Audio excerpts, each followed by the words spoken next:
प्रधानमंत्री नरेंद्र मोदी अक्सर अपने फैसलों से चौंका देते हैं और एक बार फिर से पाकिस्तान को बेनकाब करने के लिए जो प्लान मोदी सरकार ने तैयार किया है उसकी चर्चा चारों तरफ है। ये प्लान क्या है? इसमें अलग अलग पार्टियों के सांसद अब विदेशी यात्रा पर जाएंगे, जहां पर ऑपरेशन सिंदूर की भारत की कामयाबी बताएंगे और पाकिस्तान को आतंकवाद को लेकर बेनकाब करेंगे। अब इसमें कुछ नाम जो चुने गए हैं वो लगातार चर्चा में है, जिसमें सबसे ज्यादा असदुद्दीन ओवैसी का जिक्र हो रहा है और साथ ही साथ शशि थरूर भी। और ये दो ऐसे मजबूत नेता हैं जो कि मोदी सरकार के खिलाफ लगातार बयानबाजी करते रहे, सरकार के कामकाज पर सवाल उठाते रहे। सवाल ये कि मोदी ने आखिर क्यों इन दो नेताओं को भी उस डेलीगेशन में शामिल किया है जो कि विदेश जाएंगे और भारत की तरफ से, भारत सरकार की तरफ से पाकिस्तान को बेनकाब करने का काम करेंगे। क्या है ये पूरा प्लान और इसके पीछे सोच क्या है, आप भी जानेंगे तो हैरान रह जाएंगे। प्रधानमंत्री नरेंद्र मोदी ने शशि थरूर को इस डेलीगेशन का हिस्सा बनाया है। शशि थरूर को जो लोग करीब से जानते हैं वो जानते हैं कि पीएम मोदी ने कितना बड़ा दाव खेला है शशि थरूर का नाम चुनकर। दरअसल शशि थरूर संयुक्त राष्ट्र में काम करने का लंबा अनुभव रखते हैं और कूटनीति के वो बड़े जानकार हैं। ऐसे में ये नाम बड़ा काम आने वाला है मोदी सरकार के। पाकिस्तान को अंतर्राष्ट्रीय स्तर पर बेनकाब करने के लिए वो खास रोल निभा सकते हैं।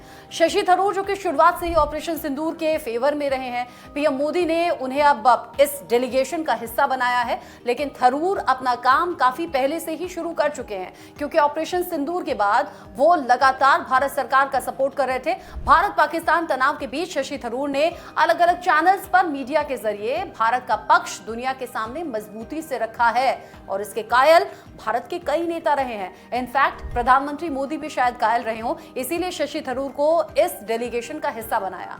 अब दूसरे नंबर पर जो सबसे ज्यादा चर्चा है वो असदुद्दीन ओवैसी की है। इनके बारे में थोड़ा डिटेल में आपको जानना चाहिए। ऑपरेशन सिंदूर के लिए एआईएमआईएम के नेता असदुद्दीन ओवैसी, जिनकी छवि पूरी तरह से बदल गई है ऑपरेशन सिंदूर के बाद, क्योंकि ये एक ऐसे नेता जो प्रधानमंत्री मोदी और बीजेपी आरएसएस को लेकर खुलकर बयानबाजी करते रहे, लेकिन इस ऑपरेशन के बाद पाकिस्तान को बेनकाब करने का काम अलग अलग मंच से किया है। और इस सब के बाद में असदुद्दीन ओवैसी की छवि पूरी तरह से बदल गई है। इस दौरान उनकी एक देशभक्त वाली जो छवि सामने आई है उसकी तारीफ बीजेपी के नेता भी जमकर कर रहे हैं। शायद ही ऑपरेशन सिंदूर से पहले किसी को ऐसी उम्मीद थी कि ओवैसी पाकिस्तान को इतनी खरी खरी सुना सकते हैं। ऐसे में पीएम मोदी ने ओवैसी को इस डेलीगेशन का हिस्सा बनाया और हर कोई हैरान भी रह गया। लेकिन हैरान मत होइए, क्योंकि असदुद्दीन ओवैसी ने इस कुछ दिन के अंदर अपनी छवि को पूरी तरह से चेंज कर दिया है। जो लोग उनकी मुखालफत करते थे वो लोग भी अब सपोर्ट में आ गए हैं और बहुत से लोग इस बारे में बात कर रहे हैं कि असदुद्दीन ओवैसी ऐसा भी बोल सकते हैं क्या, ये हमने सोचा नहीं था। असदुद्दीन ओवैसी भारत सरकार के ऑपरेशन सिंदूर के शुरुआत से ही समर्थक रहे। कई टीवी चैनल्स पर तो उन्होंने मोदी सरकार के इस कदम का समर्थन किया और पाकिस्तान को खूब खरी खोटी सुनाई। कई मौके तो ऐसे रहे कि पाकिस्तानी प्रवक्ताओं से वो सीधा भिड़ गए, उन्हें जमकर सुनाया। ओवैसी ने कहा कि पाकिस्तान को उसके किए की सख्त से सख्त सजा दी जानी चाहिए।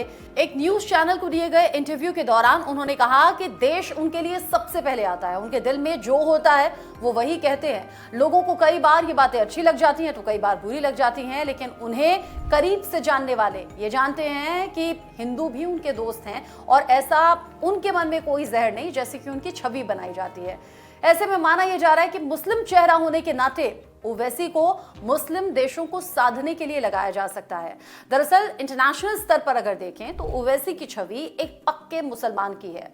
ऐसे में जब वो मुस्लिम देशों के सामने भारत का पक्ष रखेंगे तो उनकी बात में एक अलग ग्रेविटी होगी, वो वजनदार बातें होंगी, क्योंकि उनकी पढ़ाई लिखाई भी ऐसी है, उनके बोलने का तरीका भी ऐसा है कि कई बार तो पत्रकार भी उनके सवाल करते हुए इधर उधर देखने लगते हैं या फिर ये कहिए कि बगले झांकने लगते हैं।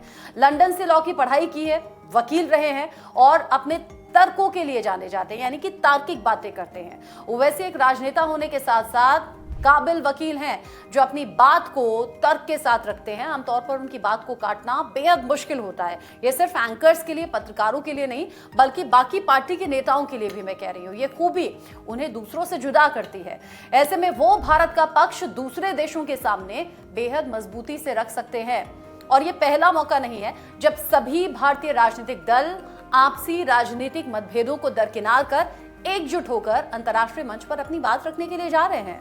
अभी ये 2025 की बात है जब इस इश्यू को लेकर हम बात कर रहे हैं, लेकिन इससे पहले 1994 में उस वक्त के पीएम पीवी नरसिम्हा राव ने राजनीतिक मतभेदों से ऊपर उठते हुए बीजेपी नेता अटल बिहारी वाजपेयी को जिनेवा में संयुक्त राष्ट्र मानवाधिकार आयोग में भारत का नेतृत्व करने के लिए चुना था।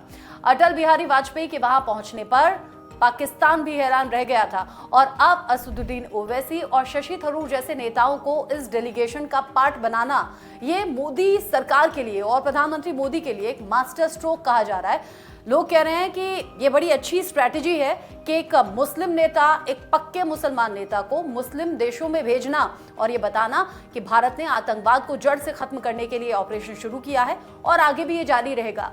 आप अलग अलग मंच से आजकल लगातार असदुद्दीन ओवैसी को सुन रहे हैं जो पाकिस्तान को जमकर बोल रहे हैं, आतंकवाद को जड़ से खत्म करने की वकालत कर रहे हैं। और यही सब वजह है कि प्रधानमंत्री मोदी ने इस डेलीगेशन में असदुद्दीन ओवैसी और शशि थरूर जैसे नेताओं को शामिल किया।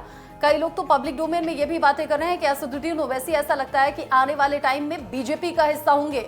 इससे पहले चुनावी माहौल में आप सुन चुके हैं असदुद्दीन ओवैसी और उनकी पार्टी को बीजेपी की बी टीम कहा जाता है। तो आपको क्या लगता है, ये वाकई बी टीम है जो अब काम कर रही है या फिर आने वाले टाइम में क्या वो बीजेपी का हिस्सा बनते हुए नजर आ सकते हैं क्या? कमेंट सेक्शन में बताइएगा और बाकी खबरों के अपडेट के लिए जुड़े रहिए इस प्लेटफॉर्म पर।